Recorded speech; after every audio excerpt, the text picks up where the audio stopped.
I'm going to be making custom Magic the Gathering cards based on some of the most iconic characters from the classic TV show Adventure Time.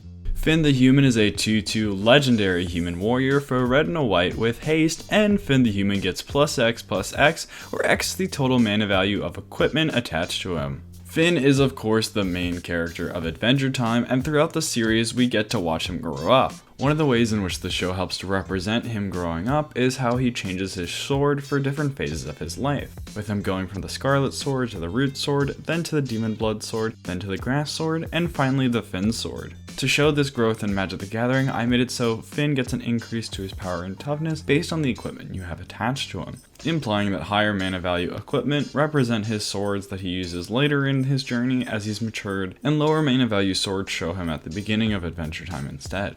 If you wanted to build around Finn, probably some of the best cards you can use with him are cards that cheat out equipment, since they allow you to get more powerful buffs quicker. So cards like Stoneforge Mystic, Stone Hero Giant, and Nahiri Forged in Fury will help you cheat out these very powerful equipment way earlier. But also once you have these high mana value equipment onto the battlefield, they often have a high equip cost. So he also works well with the cards that let you cheat or reduce the equip cost of equipment. So stuff like Brass Squire, Sigarda's Aid, and Ardent Intrepid Archaeologist would go great with him.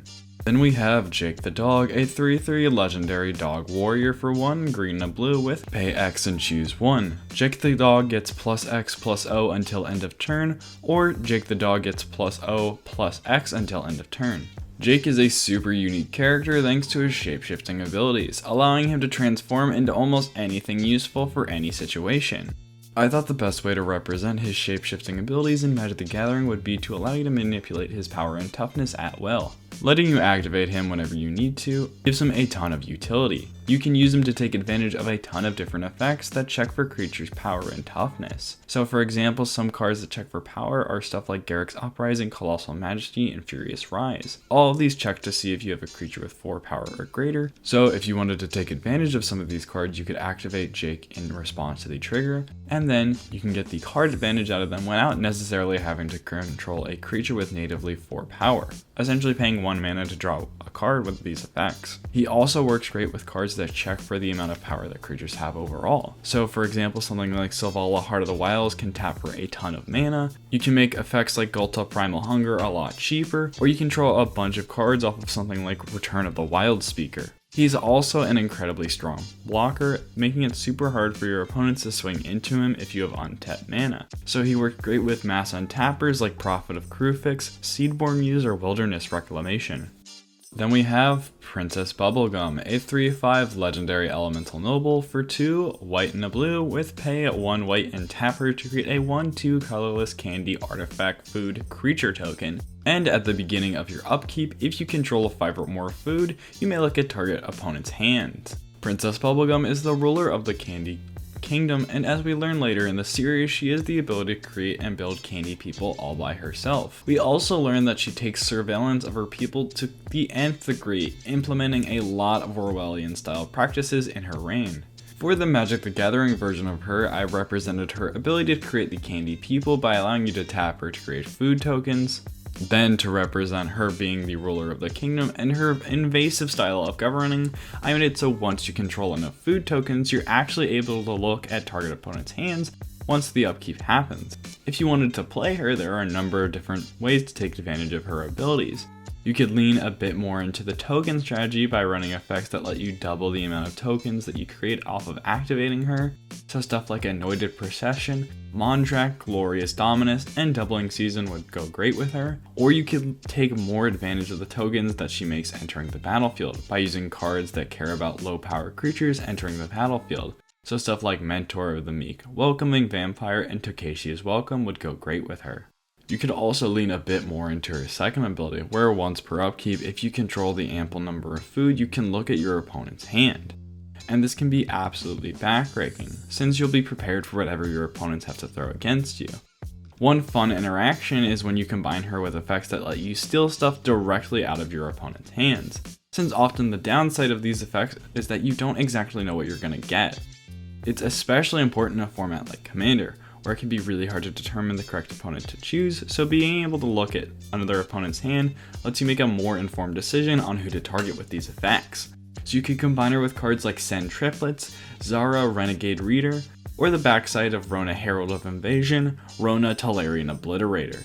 Then we have Marceline the Vampire Queen, a 4/4 legendary vampire bard noble for 3 black, and has flying, lifelink, and whenever Marceline attacks, you may sacrifice a red permanent. If you do, put X +1/+1 counters onto Marceline the Vampire Queen, where X is equal to the sacrifice permanent's mana value. In one of the first introductions of Marceline early in the series, we learn exactly how her vampire powers work. Rather than the traditional vampire which survives on blood, she only needs to drink the color red in order to survive. So for her card, I decided to build around this fact, making it so whenever you attack with her, you can sacrifice a red permanent, i.e. making her drink something. And this should also presumably make her stronger, so I decided to make it so you get +1/+1 counters equal to the sacrifice permanent's mana value. This also gives you a good incentive to sacrifice more powerful permanents to her, rather than just some useless tokens.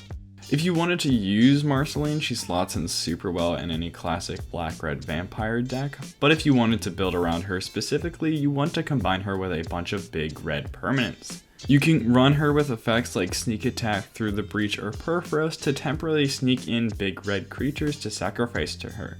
Or you could also combine her with big red permanents that have built-in ways to reduce their mana cost. So cards like Dargo the Shipwrecker, Cavern Horde Dragon, or Molten Monstrosity.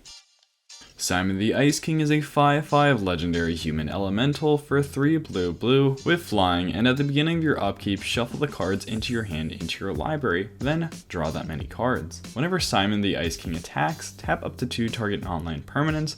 Those permanents don't untap during the controller's next untap step. The Ice King is one of the most tragic characters in Adventure Time, having seemingly forgot his past life as Simon and now fully corrupted by the powers of the Ice Crown. To represent how the powers of the crown have taken over his mind and made him forget his past life, I gave him his first ability, which causes you to shuffle your hand into your library and draw a new one at the beginning of your upkeep.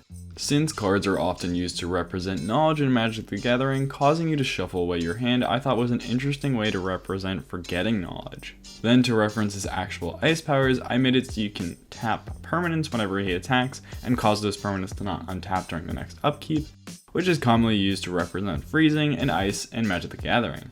Thanks to his first ability, he works super well with cards that care about card draw like Teferi Ageless Insight, Alondra Sky Dreamer, or Quasar Augur of Agonies. And then an interesting build around would be to lean a bit more into his second ability, where he taps permanents with cards like Hilda of the Icy Crowned, Willbreaker allowing you to steal the permanents you target, or Verity Circle allowing you to draw a bunch of cards off of his ability. Then we have Flame Princess, a star elemental noble for red, with Flame Princess's power and toughness are equal to the number of red permanents you control, and whenever Flame Princess attacks, you may tap any number of red permanents you control. Flame Princess deals that much damage to any target. Flame Princess is the ruler of the Fire Kingdom, and as expected, she's able to use the fire that forms her body as a very powerful weapon. And one interesting feature about her is that she's able to strengthen the power of her flames when combined with other fire, magma, or other combustible materials throughout the world. To represent this in Magic the Gathering, I made it so she has an emphasis on caring about red permanents, since it's by far the color associated with fire the most. And to make her as powerful as possible, you want to control as many red permanents as possible, to quote-unquote strengthen her flame. I think she would slot in great in some sort of mono-red devotion style deck that takes advantage of cards like Nykthos, Fanatic of Mogus, or Torbran. If you wanted to be a bit more focused around just her specifically, you could take advantage of cards that are able to produce a ton of red tokens super easily, so stuff like Krenko Mob Boss, Krenko Tin Street Kingpin, or Talani Summoner. You could also lean more into getting more value out of her attack trigger by doubling the amount of damage you're able to do with it with stuff like Dictate of the Twin Gods, Obosh the Plague Piercer, or Angras Marauder. Or instead, you could try and double the ability to get multiple targets with the card, with stuff like Lithoform Engine, Strionic Resonator, or the Virtue of Knowledge. If you enjoyed this video, you should check out this video right over here where I made cards based on Scott Pilgrim vs. the World.